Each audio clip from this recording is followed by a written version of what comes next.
You might have heard of the Million Barrel Museum before, but what you don't know is that this little building within the Barrel Museum site has fizzy pieces of deeply rooted history. This is the Big Burger and Coca-Cola Museum. Back in the 20s, there was a traveling salesman from Midland. His name was John Dunnigan. He bought rights from a lady named Hope Smith, and that was for a Coca-Cola facility. The very first one was in McCamey, and it did well, and he decided to expand.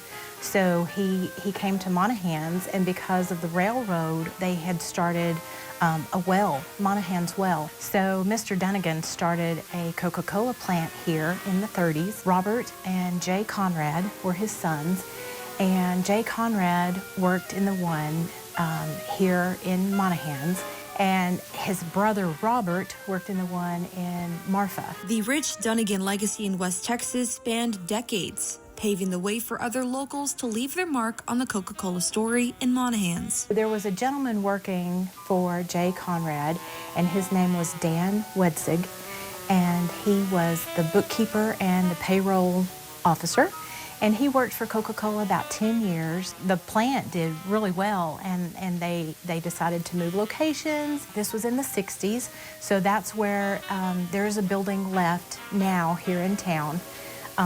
That was the final place where they had rebuilt. And in the 80s, the plant had an explosion. And even though they did repair what was destroyed, the plant they decided to close. Dunnigan supervised the plant's reconstruction after a June 26, 1980 gas leak explosion rocked the production building, according to a 1987 article written by the Dallas Morning News. Mr. Wedsig, he worked for Coca-Cola probably about 10 years, and he decided to open a little restaurant called the Big Burger. And that's where he and his wife, they just collected memorabilia their entire time that they were at the Big Burger. When Mr. Wetzig, he became ill and he passed away, his widow, Miss Elaine, she decided to donate many of the artifacts that we have here. Coca-Cola just kind of found its little home here, and then the Wedzigs kind of carried that tradition on with the Coca-Cola memorabilia. Now, West Texans can learn the history from the shelves and walls that keep its story alive. This is a map of the United States, and everywhere you see a pin with a little white head, that is where we have a Coca-Cola bottle from that area. So all of these bottles to my left are marked on this map.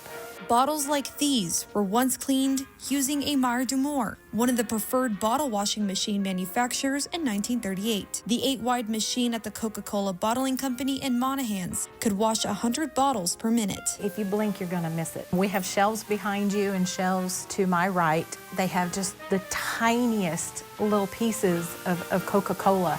And some of them are like the little cars that we have, or the cases of bottled Coke, and the bottles really come out. And guests don't usually leave with just the history.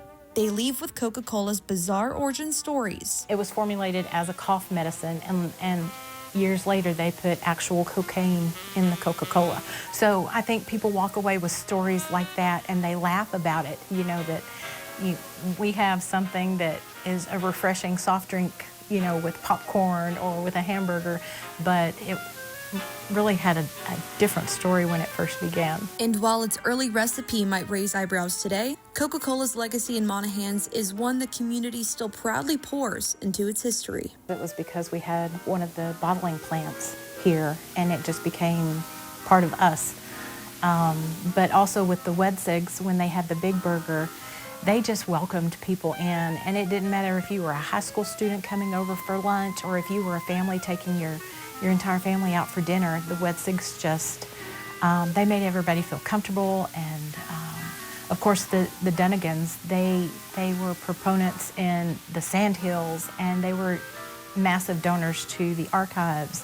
And so I think the Coca-Cola plant just is part of them that lives on, that we get to keep.